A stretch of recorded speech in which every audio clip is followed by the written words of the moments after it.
السلام علیکم ورحمۃ اللہ وبرکاتہ۔ ناظرین کرام، میں ہوں دانش محمودی اور آپ دیکھ رہے ہیں ہمارا چینل محمودی آن لائن۔ آج کی ویڈیو موضوع سے ہٹ کر ہے، لیکن بڑے دکھ کا مقام ہے اور بڑے دکھ کی بات ہے۔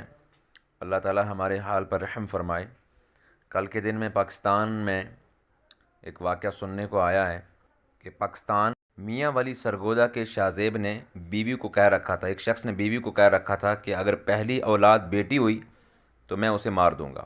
کل شام موقع ملتے ہی اس نے پستول کے 4 فائر اور بعض میں لکھا ہے کہ 7 فائر اس نے کمزور یعنی جو 7 دن کی بچی تھی اس کے جسم میں اتار دیے، اور اعتراف بھی کر لیا کہ مجھے پہلی اولاد بیٹا نہ ہونے کا دکھ تھا، رنج تھا۔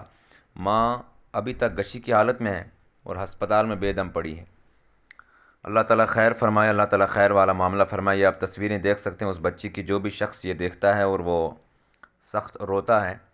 اللہ تعالیٰ ہمارے حال پر رحم فرمائے۔ آقا کریم علیہ الصلوۃ والسلام کے زمانے سے قبل تو ایسا سننے کو ملتا تھا کہ حضور علیہ الصلوۃ والسلام کے زمانے سے قبل جو ہے، حضور علیہ الصلوۃ والسلام کی دنیا میں تشریف آنے سے قبل جو ہے، عرب کے لوگ ایسا کیا کرتے تھے کہ بیٹیوں کو زندہ درگور دفن کر دیتے، لیکن مار کر نہیں، زندہ ہی دفن کرتے تھے۔ لیکن یہ کیسا بے رحم انسان ہے جس کی تصویر آپ کو نظر آ رہی ہے سامنے، کہ اس نے اپنی 7 دن کی بچی کو 5 فائر مار کر مار دیا۔ اللہ تعالیٰ ہماری حفاظت فرمائے، اللہ تعالیٰ ہماری ماؤں بہنوں بیٹیوں کی حفاظت فرمائے۔